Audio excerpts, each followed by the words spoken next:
Pozdrav ekipa. Neki dan gledao sam jedan film. Film se zove Sing Sing i radi se o grupi zatvorenika koji unutar zatvora Sing Sing u Americi organiziraju nekakvu kazališnu dramsku skupinu i rade predstave i tako. Film me je zainteresirao zato što sam i sam nedavno proveo vrijeme u zatvoru, pa eto. No, ne radi se o tome, to je samo uvod, želim vam dati neki kontekst. Postoji jedan dio u filmu gdje glumci, zatvorenici, istovremeno ljudi koji se uvježbavaju da postanu glumci pod određenim vodstvom, se opuštaju, uživljavaju se u scene tako da zamišljaju savršen trenutak. Znači, imaju nekakvu meditaciju pred samu probu, pred sam nastup, gdje zamišljaju savršen trenutak. I svi onda u krug jedni drugima opisuju taj savršen trenutak. Znači, kad su u životu bili najsretniji. Da li je to zamišljeni trenutak, da li je to stvarni trenutak koji se desio, i svaki od njih je opisao svoje. Ja sam tada u tom trenutku, bez da sam praktički sekunde razmislio, kroz glavu mi je prošao moj vlastiti savršen trenutak, pa ću vam ga opisati. Eto, ovako, trijezno, jednostavno, mojim riječima, kako izgleda volite, pa eto, krenemo. Sve je počelo, znači moram vam prvo dati uvod koji je nešto što je događaje koji su doveli do tog savršenog trenutka. Znači, kao što znate, počeo sam vrlo rano sa drogom, ali imao sam i jedno razdoblje trezvenosti. To razdoblje trezvenosti trajalo je otprilike godinu dana. Od jeseni, nešto manje od godinu dana, znači jesen 2007. pa sve do ljeta 2008. S time da to ljeto 2008. isto tako nije bila nekako drogiranje, tek zapravo u jesen sam počeo opet sa težim narkoticima. Znači, gotovo da sam godinu dana bio trijezan, ako ne računamo nešto alkohola, marihuana i tako.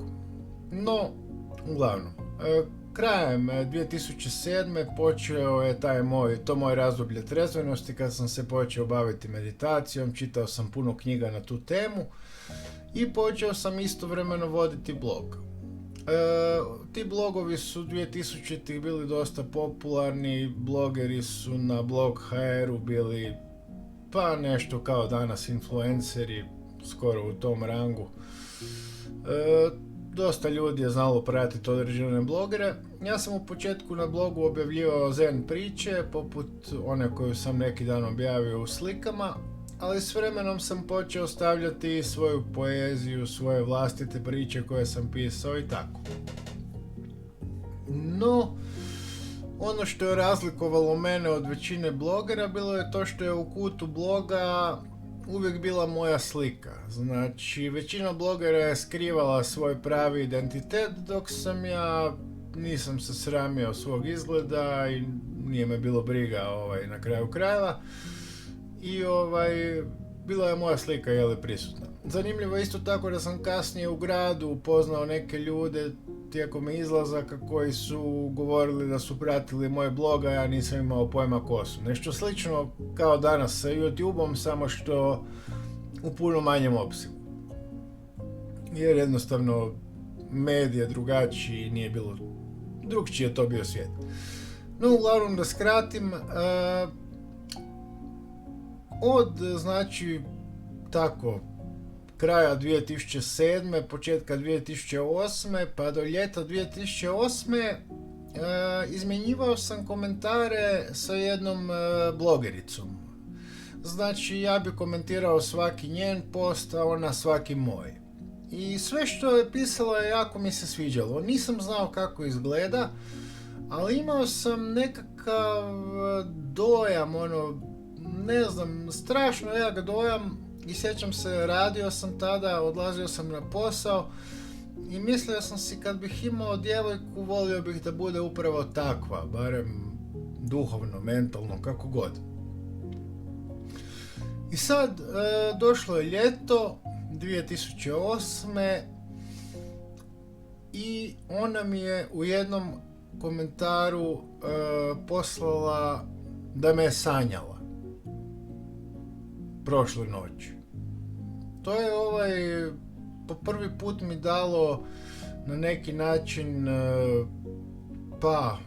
usudio sam se na neki način predložiti joj da se nađemo, ali rekao sam joj da se u isto vrijeme baš i ne usudim, da sam malo preplašen, pa da ne znam što bi.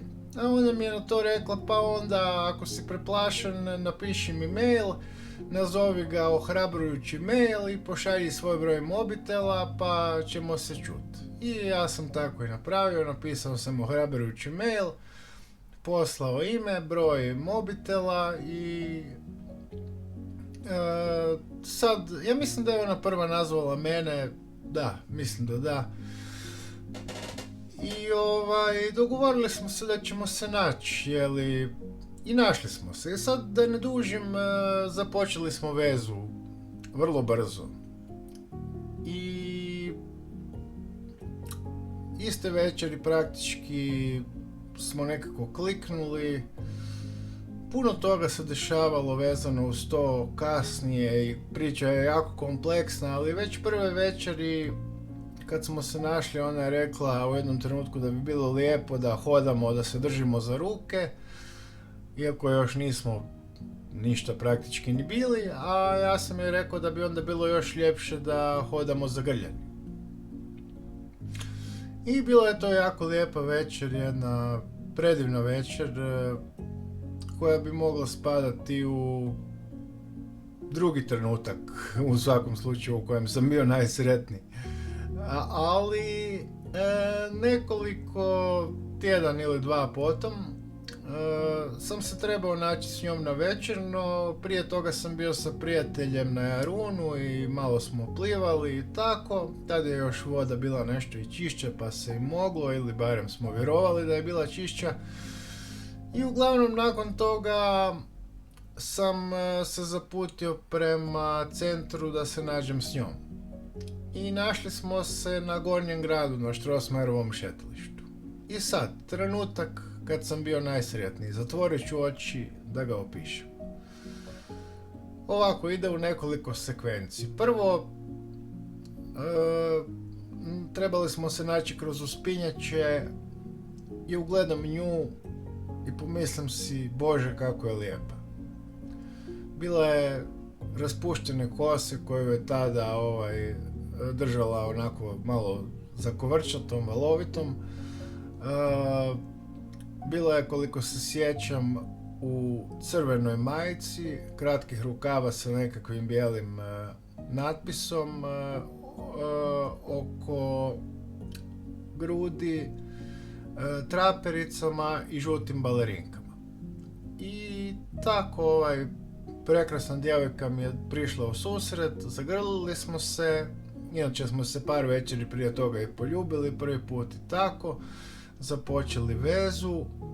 I sad, moj najsretniji trenutak je taj, sjeli smo na klupu u blizini Matoša, klupu do Matoša, i što smo radili? Ona mi je prvo pokazivala nekakve svoje sa fakulteta skripte i tako, i tu smo malo o tome pričali, no onda smo na jednom papiru spontano, nekako ne sjećam se više kako, počeli igrati onu igru vješala.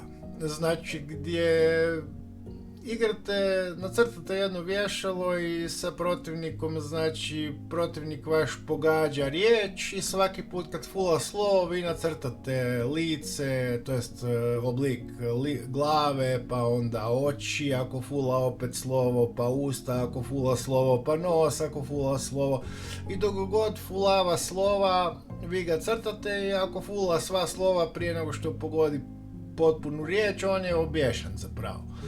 E sad, smiješno je bilo u cijeloj toj priči što mi jedno drugo zapravo nismo htjeli objesiti. Mi smo crtali jedno drugo u nedogled, ono, crtali bi jedno drugima, ne znam, obrve, nokte, ono, sve moguće detalje, kapu, koliko god da smo, ono, uživali u tom da zadajemo si teške riječi, opet smo jedno drugo nasmijavali time što nismo htjeli jedno drugo objesiti i eto, bio je jedan lijepi ljetni dan, 8. mjesec, predvečerje, Gornji grad, Strossmayerovo šetalište.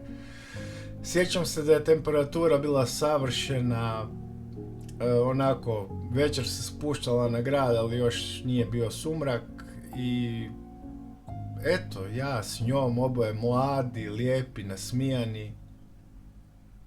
To je bio moj savršen trenutak i koliko god da sam u životu doživio neke stvari mistične, paranormalne, izuzetnog intenziteta, ne znam, teško je izmjeriti sreću. Nekad su neke stvari intenzivne i moćne i neusporedivo jasnije od svega, ali neke možda puno jednostavnije stvari čovjeku pružaju sreću, možda prema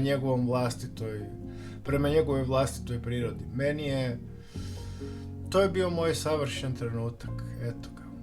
I to sam htio podijeliti s vama u jednom jednostavnom, iskrenom videu, kako većini se volite, pa eto, tu stajem i pozdravljam vas. Bog vas blagoslovi.